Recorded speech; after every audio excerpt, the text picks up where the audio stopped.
wasn't for passion, if it was a requirement. I will, thank you.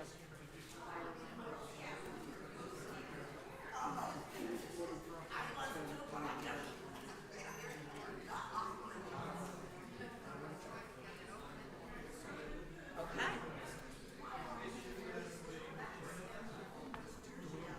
Geneseo.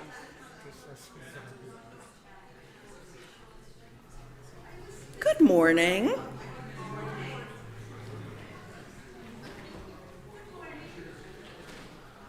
Good morning, everyone, and welcome to Sayville Congregational United Church of Christ, where you are welcome long before you arrive. My name is Jenna Murphy, and I am pleased to serve as liturgist today, welcoming you to our time. Whether you are here in person or visiting us from afar online, we are delighted that you have joined us. We have a few announcements to get us started. Could the Victorian Tea Committee and volunteers please stand and wave to us?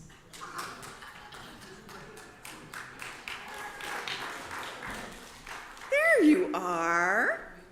Our Victorian tea folks can still use help in preparation for the November tea, and we especially appreciate your gifts for the baskets. For more information, please speak to any of those folks that were just waving. Connie, anything else that you need to share? No,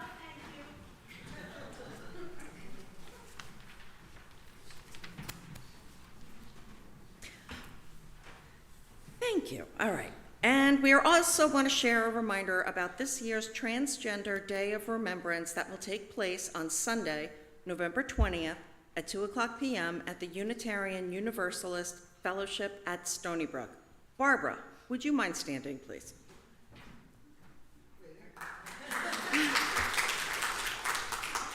Barbara is the president of the Long Island Transgender Day of Remembrance, and we are so grateful to her and her committee for all they do to remember and raise awareness for the transgender community. I know many of us will be joining you on the 20th. Please see Barbara if you have any questions on that. Thank you, Barbara. And we hope you had a chance to enjoy the lovely, beautiful paintings of Elise Caesar displayed on the gallery to your right, my left. Elise, would you please stand and wave?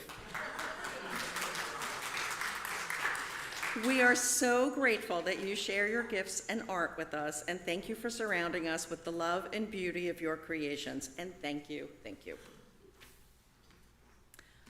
Suffolk Association of the United Church of Christ. You are invited to join us for the fall meeting of the Suffolk Association of the United Church of Christ on Saturday, November 5th at 9 a.m. The meeting takes place at the Congregational Church of Huntington. Please check this week's chimes and website for more information. To contact us and stay up to date, please use the links on the back of your bulletin to visit our website, e-chimes, live streams, Facebook, and for our contact information.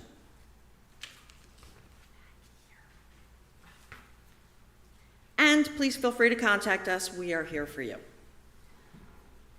Greater Sayville Food Pantry. As you may know, we are a primary ministry partner for the Greater Sayville Food Pantry, and we welcome your donations on their behalf. We list the pantry's special needs each week on e-chimes, and we collect food here every Sunday.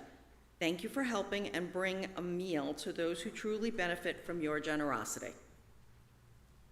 Now, we continue with our weekly series of members of our congregation sharing with you why they chose to be members and take a formal role in the worship and work of the Sayville Congregational United Church of Christ. Karen Mouse started us off 2 weeks ago, Mark Conrad speaking to us last week, and this week is Carrie Kazmarek, a member of our Board of Trustees, will share her thoughts.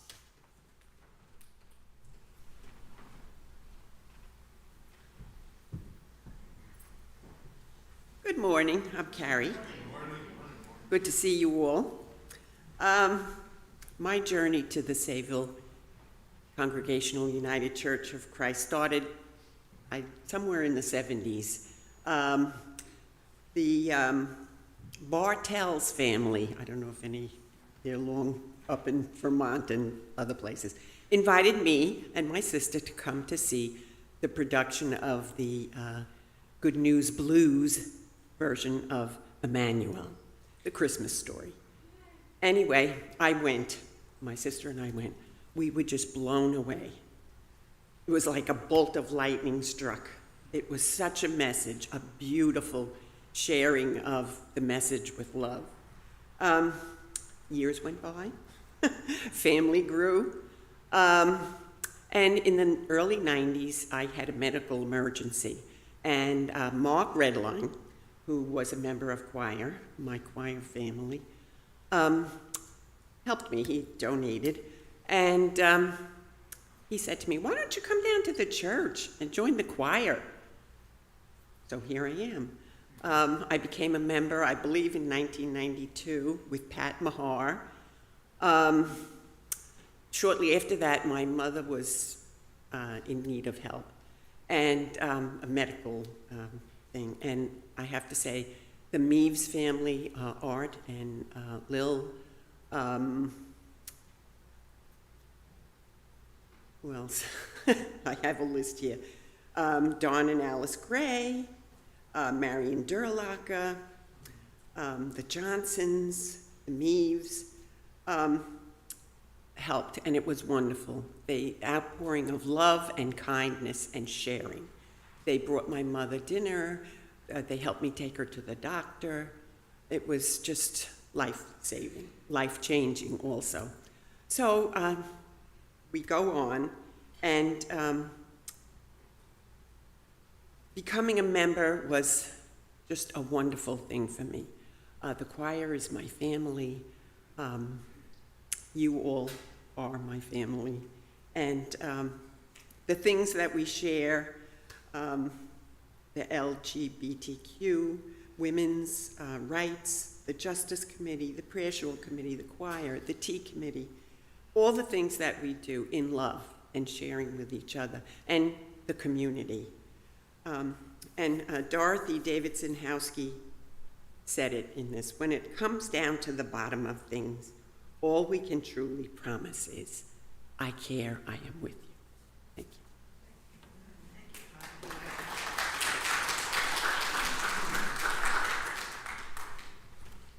Thank you, Carrie. Friends, please know that in our hearts and practices, we see everyone here as friends and congregants. And as with any organization, membership is an important part of the structure of our congregational life together, which we invite you to consider. Please speak with Ray. Let him know if you are interested. Now, take a deep breath, breathing in the spirit that is here and breathing out all that we'd like to set aside for a while as we enter into this time of worship together with the ringing of the bell, followed by this morning's prelude.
this morning's call to worship, please remain seated. Rainier Marie Rilke, believe in a love that is being stored up for you like an inheritance, and have faith that in this love there is a strength and a blessing so large that you can travel as far as you wish without having to step outside it.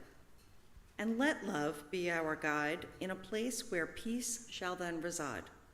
Come, love, peace, reside here in this place, in our hearts, growing ever stronger from this time we share together.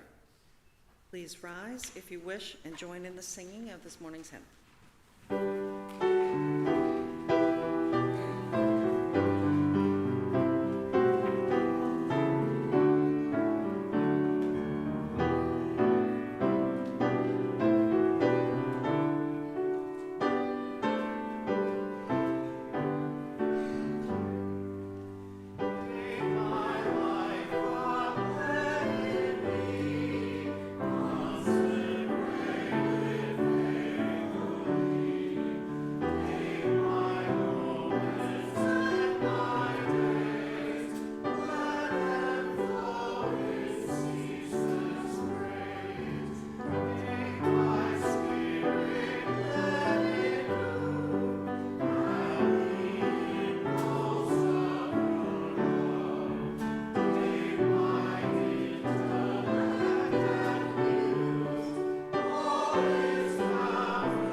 Please be seated and join in this morning's unison prayer. Let the impulse of your love, God, move us closer to all, especially those trying to find us. Fill us with the gift of vision to see those stretching to see us. Encourage us to encourage those who need to know they have a friend. In us, in you.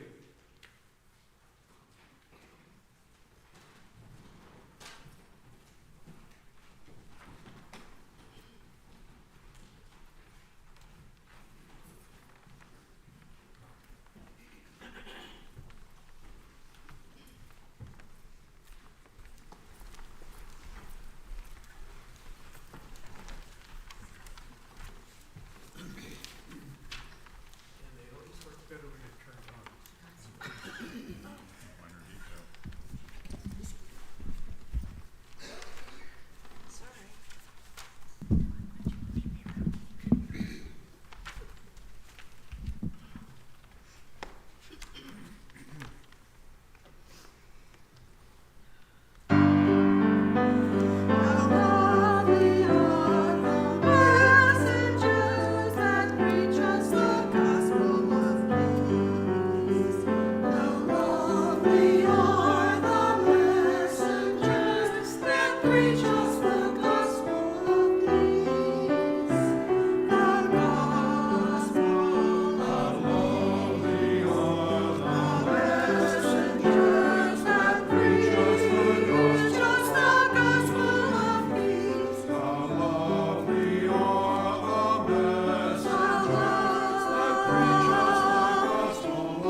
The first reading today is from the book of Habakkuk, chapter 1, verses 1 through 4, chapter 2, verses 1 through 4. The oracle that Habakkuk the prophet received in a vision. How long, Yahweh, am I to cry for help while you do not listen? How long will I cry oppression in your ear and you do not save? Why do you make me look upon injustice? Why do you countenance tyranny? Outrage and violence, this is all I say. All is contention and discord flourishes. The law loses its hold and justice never shows itself. The corrupt triumph over those who are righteous, and justice is perverted once again. I will stand on my watchtower and take up my post on my battlements, watching to see what God will say to me, what answers God will make to my complaints. Then Yahweh replied, write down this vision, inscribe it legibly on tablets so that a herald can easily read it, since this vision will stand as a witness to the appointed time of judgment. It gives faithful testimony about a time that will come. If it is slow in coming, wait for it, for come it will without fail. Look, those whose hearts are corrupt will faint with exhaustion, while those who steadfastly uphold justice will live. Please remain seated and join in the singing of Spirit of the Living God.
The second reading is from the Gospel of Luke, Luke chapter 19, verses 1 through 10.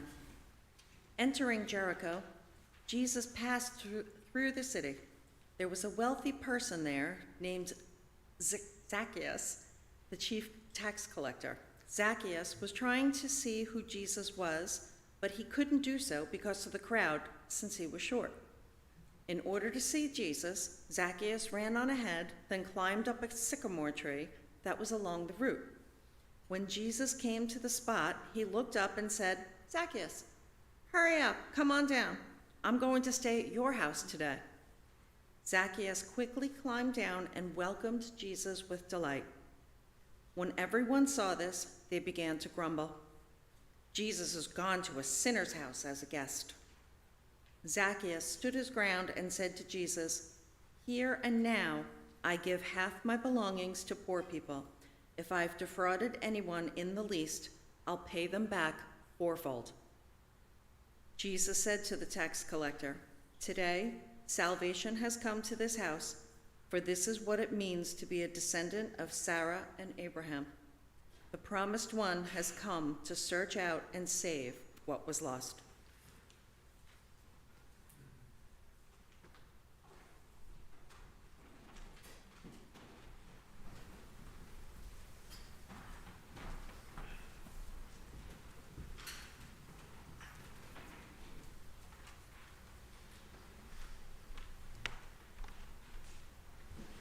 Good morning. Good morning.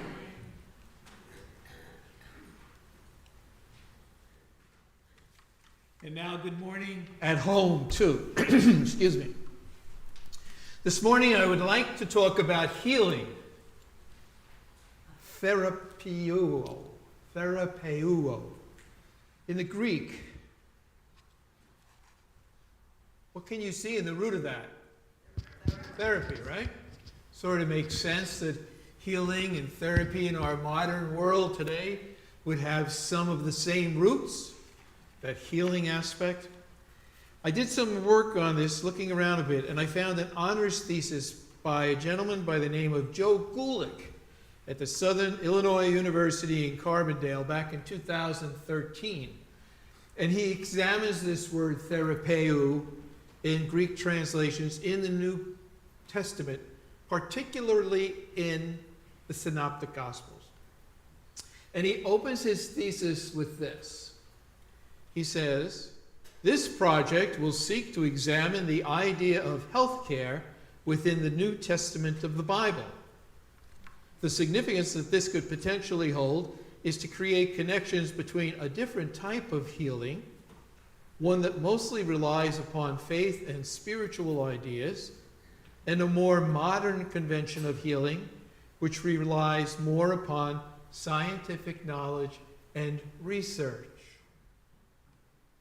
I have to admit, this is the first time I thought about healthcare in the New Testament, let alone spiritual healthcare, or Jesus' ministry as a proponent of healthcare, and yet it makes sense, doesn't it? I'm not going to examine this connection too closely this morning, but it is a way of providing context within what is taking place in another way in the New Testament, in spiritual healthcare and healing, transcending to this time in our lives where healing and healthcare, spiritual and otherwise, is an important part of our lives. It's no different today as it was then or has been in between. It is a connection that transcends time, I think. Now, in the New Testament, therapeo, is the most common word for healing, the Greek word. It's the most common form. There's a couple of others. And it means, as you might imagine, to heal. That's the verb, to heal. And it can also mean cure, restore to health, and worship. Worship as a form of healing. And that connection between healing and worship are less surprising than they may seem at first, especially when we broaden the definition of what takes place here and in other places like this, not just in this sanctuary, but in our lives of worship together from here and outward. There's a couple of graphics I'd like to show you. The first one that Gulick uses in his presentation is this one that shows how the word is translated in different parts of the New Testament and its meaning. The blue part, it's interesting, translates as healed. The healing has taken place. And then the second largest part is there in worship. Now these are translations, and this is one set of translations, but it gives us an idea how in the New Testament and the language that is used, a word that we simply use in our lives today as healing and healed can have so many different implications, uses, and outcomes. The second chart that he shows is the one of how often the word is used in the four Gospels, primarily in the Synoptics, Matthew, Mark, and Luke. John was a little bit later. And when I looked at this morning and I saw Matthew and Luke having the most references for healing, it made me think of the parables. That is where most of the parables are. The most parables are in Luke, the second most are in Matthew, and these are the parables that there's so much teaching and healing taking place in each one of them, and instruction. And in terms of miracles, it's another place where we see a lot of evidence of the healing, right? And in Matthew, Mark, and Luke, out of the 40, we think, or so miracles that are in the New Testament, Matthew, Mark, and Luke all have 20, 21, 22 right in there. John, interestingly enough, only has 8. because John's writing at a different time. And John actually has none of the parables that we talk about. John didn't use the parables. But healing is present in all of this. And in fact, as I did more of the research on this, I started to think, of course, it's fundamental. Right? Anybody here today would like some form or kind of healing at all? Raise your hand if you would. Anyone who is healed, could you come forward, please? Anyone who would like to be healed? No, we do that a little differently. Then and now, I do believe there are deep connections between healing and healthcare. I like that.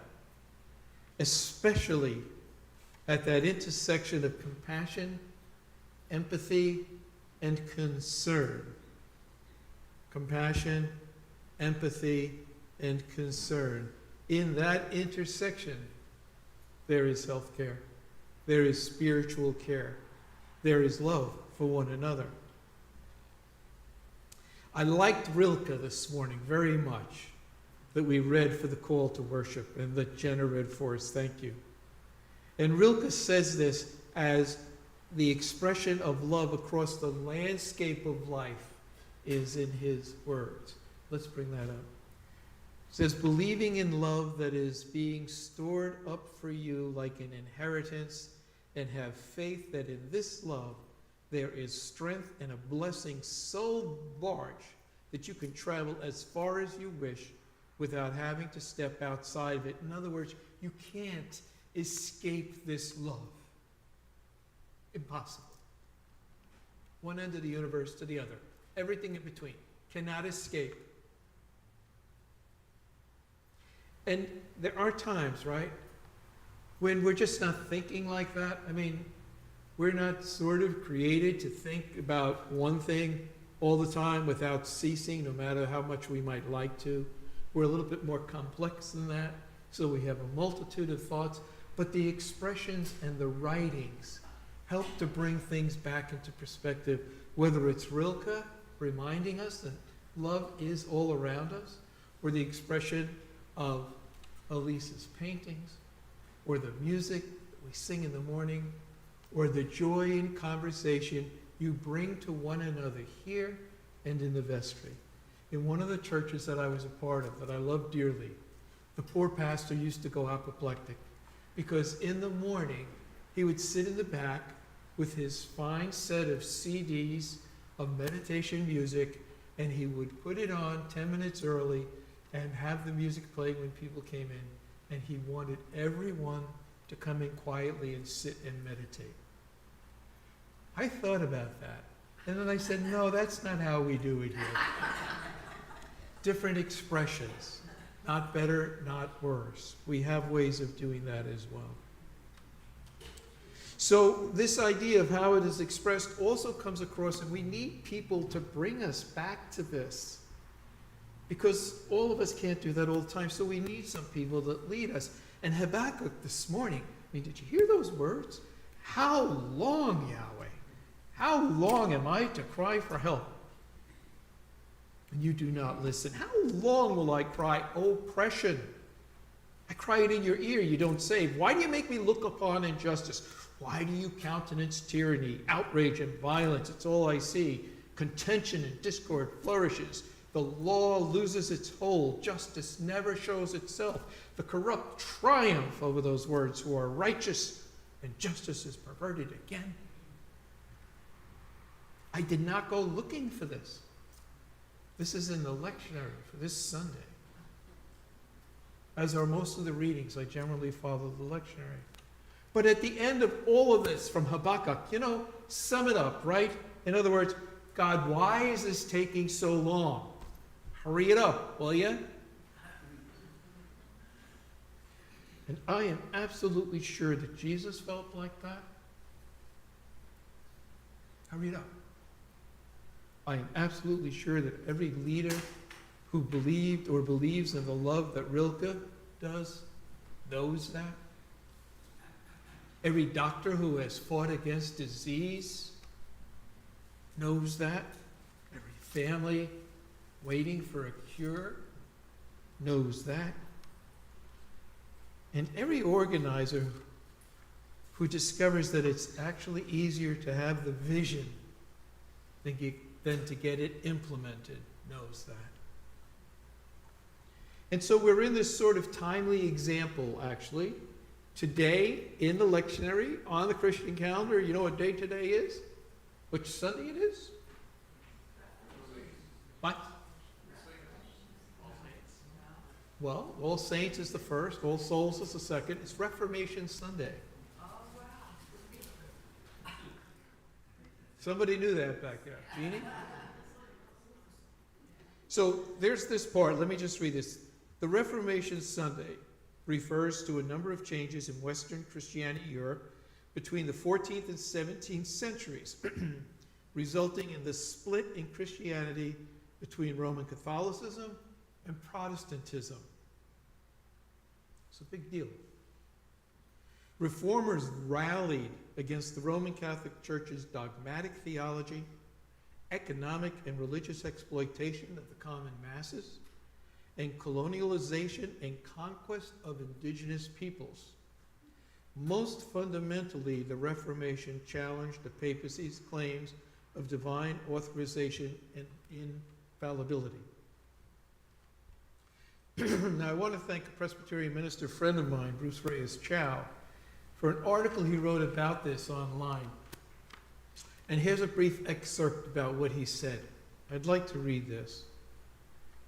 He says, our story begins in the 16th century, 1517 to be exact.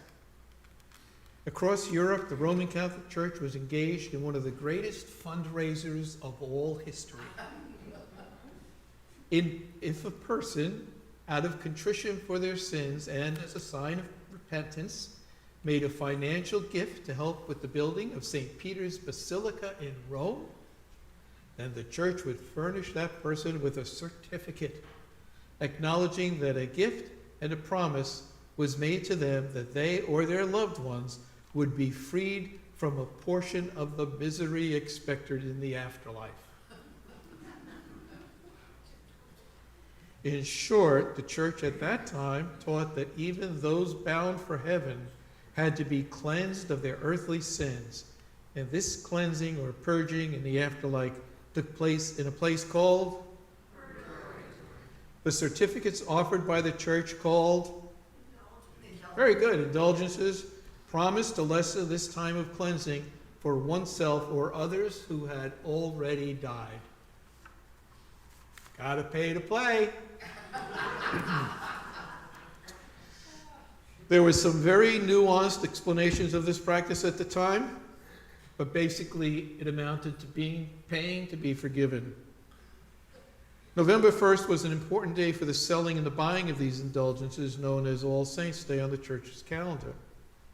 And so the day before, a German monk named Martin Luther posted a list of 95 theses, 95 reasons that he objected to this practice of selling indulgences. Along with other writings by Martin Luther, those 95 theses went viral. Luther insisted that we are not forgiven because of anything we do, including the buying of indulgences or even doing good work. Instead, he said we are forgiven because of who God is. That sounds more familiar, doesn't it? Yes. We are loved and we are forgiven because God is full of grace and mercy. And I would add to it, we are healed and able to heal for those reasons as well. Well, Martin's teachings got him kicked out of the church, but he didn't go alone. Others agreed with him, and after his death, those who agreed with Luther became known as Lutherans and also as Protestants. Every Protestant church traces their roots back to this moment in history.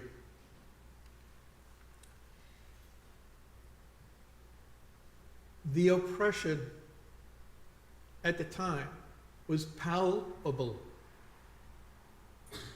and one stood with others to remind the church of their role and to remind the people they had not been forgotten and to become the messengers for what was greater than all of that combined together. So Luther stood up in his time in 1517. I spoke about Jan Hus a while back in his time in about 100 years before.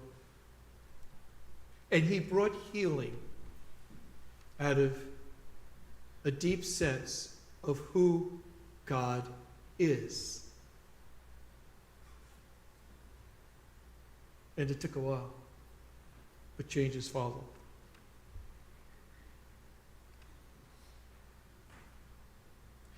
Habakkuk says at the end of his reading, that God says to Habakkuk, listen, if you're waiting for it, just wait, it's coming. You don't like that. You don't particularly like patience or a wait when things are out of whack. But there are ones who do come along, and in Jesus' time, he was the one that others flocked to see. Word of mouth brought them from near and far. When the crowds got too large for folks to get close, they climbed sycamore trees. They came in through the roof, you might recall. Or they squeezed through the throngs to just touch his garment. Just to touch it. Hosanna, please help us. And they cried for the one to listen, who was most likely the one that informed Rilke as well.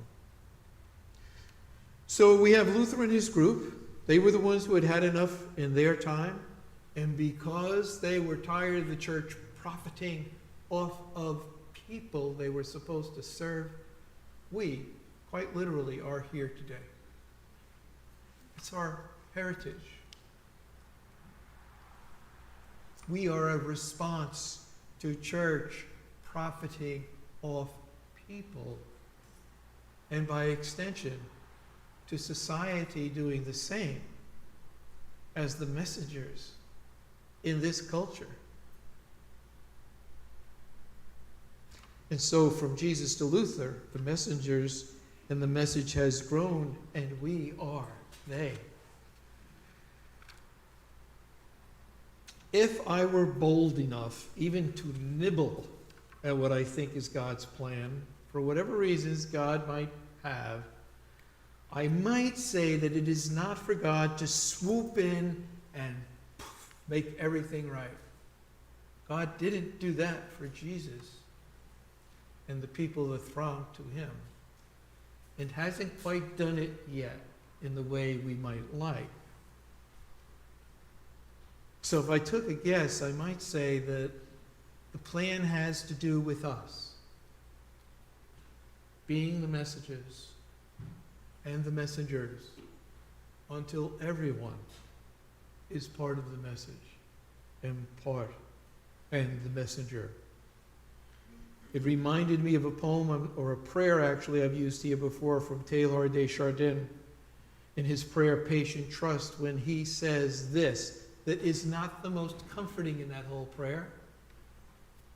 It is the law of all progress, he says, that it is made by passing through some stages of instability, and it may take a very long time. At least 2,000 years and counting, and actually more than that. But this is the message of expanded health care. It takes time. The expanded spiritual health care takes time.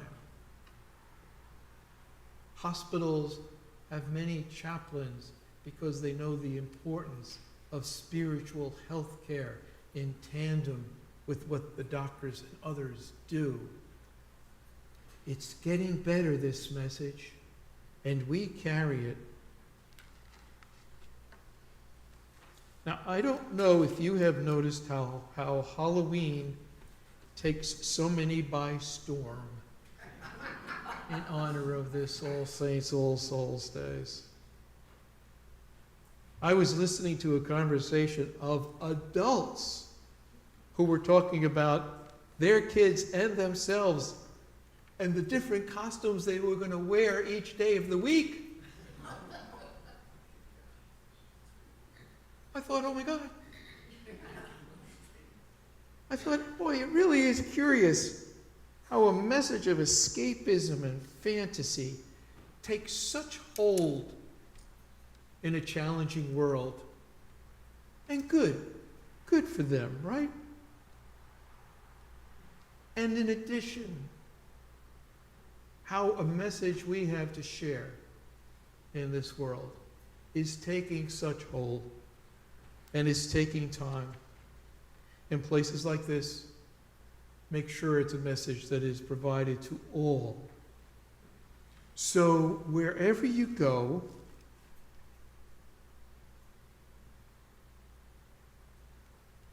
think of yourself as a healer, please.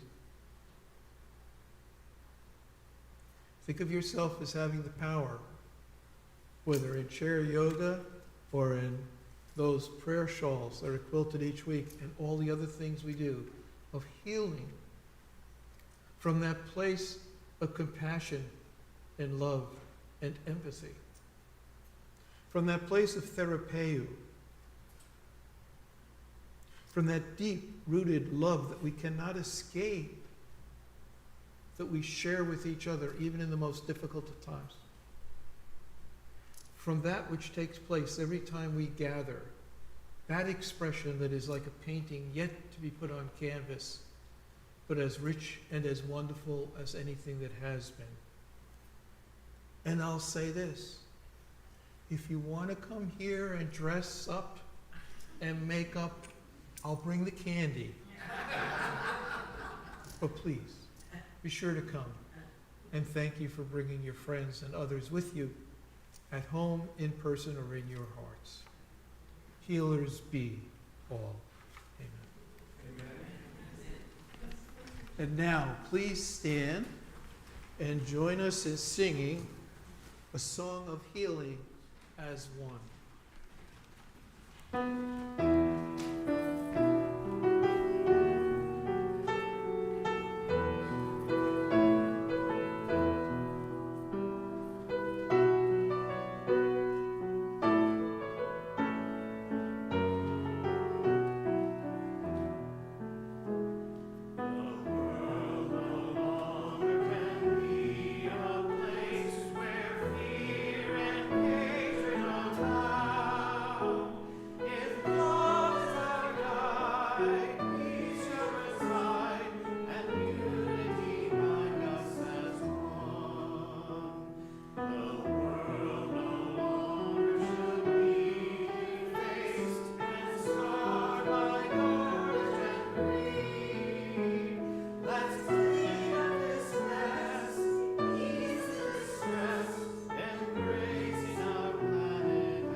Please be seated. Now for our joys and concerns, please respond, God, hear our prayers. Friends, this is the time we share our joys and concerns. This is an important part of each week's worship time together. We thank you for your prayers that are spoken or held quietly in your hearts, for those too are heard. Please wait for Ray to come to you with the microphone, and please respond with God, hear our prayers. Prayers for my cousin John Stoll, who is undergoing chemotherapy for pancreatic cancer. God, hear our prayers. I'd like us to pray today and the rest of the week for all the poll workers. They are having, in my mind, a tough job. I'm sure they're fearful of what might happen. And also pray for all our congressmen and women who are being abused and threatened, please keep them in our prayers. Along with Pat, I pray for the Pelosi family. I also pray for those who use what happened to Speaker Pelosi's husband as a political gambit for their own side, showing a complete lack of compassion.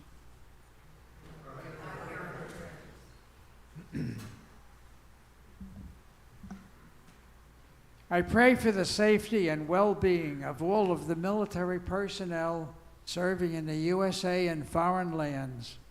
May they return to their families and friends as appropriate.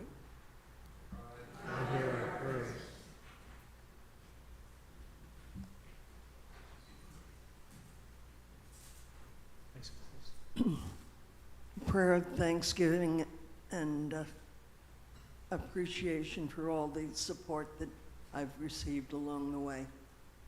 Thank you for the help, the whole church family. We love you. Good to see you, Ann. And about those poll workers, I voted yesterday, and they are wonderful. Watching them and the ways they work with people, wonderful. Prayers for Brenda, who was a bit under the weather this morning. May Brenda feel better.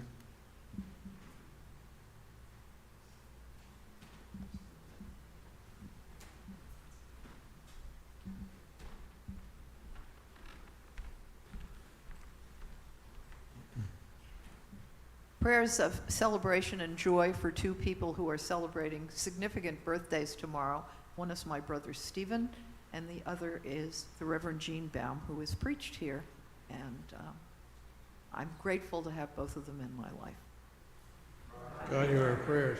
And for Ann, who celebrated a birthday, was it yesterday?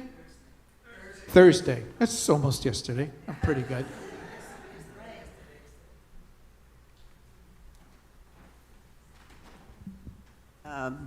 A prayer of thanksgiving. My friend Wendy Sager is finally out of the hospital after 33 days. She says thank you for the prayers. They worked.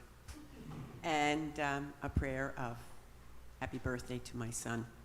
Turned 55 Thursday. God, hear our prayers.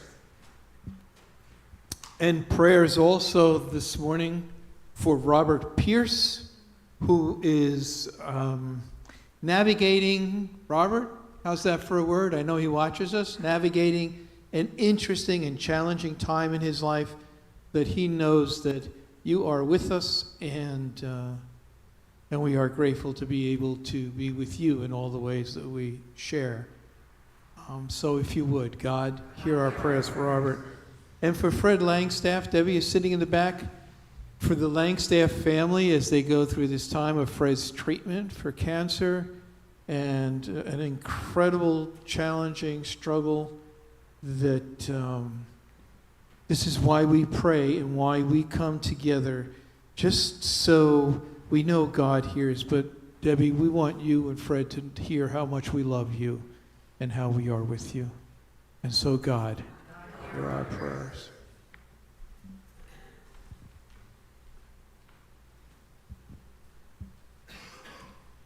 Prayers for the young people who lost their lives yesterday in South Korea at the Halloween celebration. Lord, hear our prayer. Hear our prayers.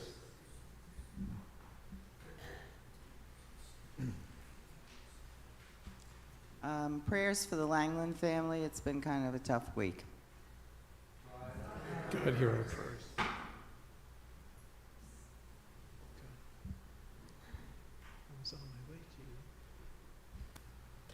Happy birthday to Jesse Ramos, who is in the city feeding the homeless today.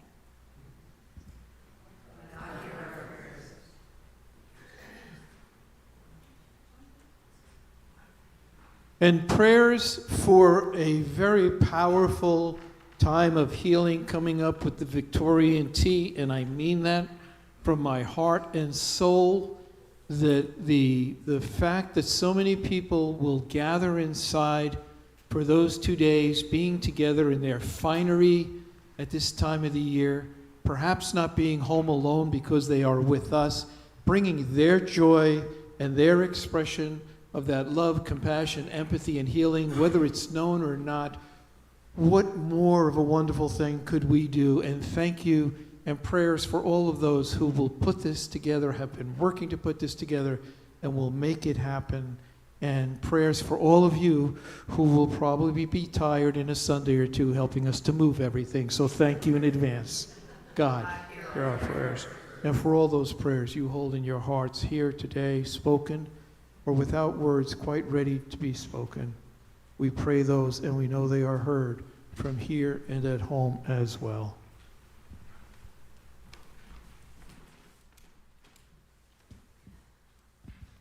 Now for the prayer of Jesus.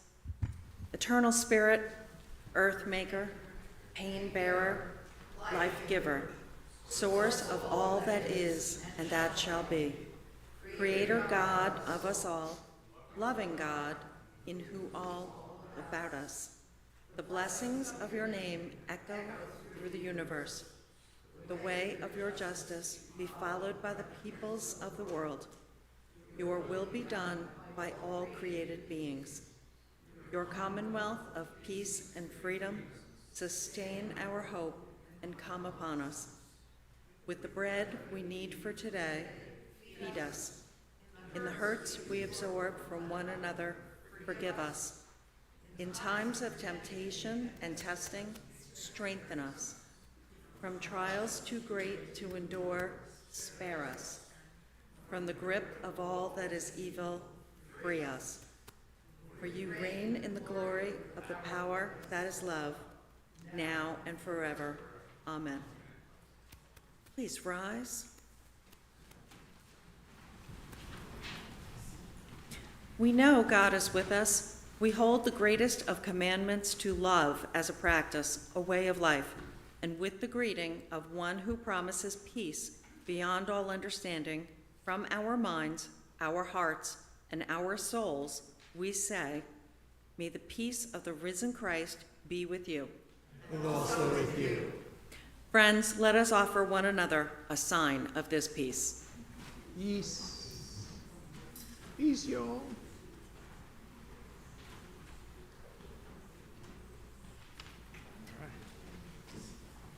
Please be seated.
foot bone, the foot bone connected to the ankle bone connected to the leg bone connected to the knee bone connected to the thigh bone connected to the hip bone connected to the backbone connected to the shoulder bone connected to the neck bone connected to the head bone. I hear the word of the Lord. Bones and bones gonna walk around them. Bones and bones gonna walk around them. Bones and bones gonna walk around now. Hear the word of the Lord. We heal, we heal them. Round and round and round and round them. We heal, we heal around now. Hear the word of the Lord. We heal, we heal around them. Round and round and round around now. We heal, we heal around now. Hear the word of the Lord. Hear the word of the Lord.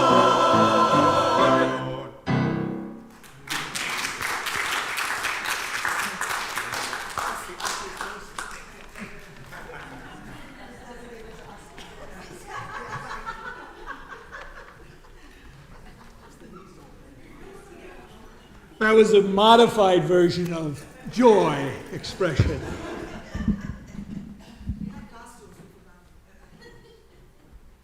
Actually, I envisioned a train going all around the sanctuary. Somebody's got to keep me in line. Thank you, thank you, thank you. So, as today's benediction, let me just say this. Going out into the world as messengers with the message of healing as you express it, please make sure you allow others to heal you. Please let others in. Please make the healing an interaction, not just a transaction. That's the message. May we carry it. Namaste. Please stand and join us in singing our church covenant.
Thanks to the choir for going along and singing some silly songs every once in a while. I appreciate it. Thank you.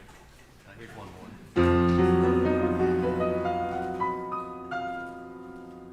It's not that easy being green. Have to spend each day the color of leaves. When I think it would be nicer red or yellow or gold, or something much more colorful like that.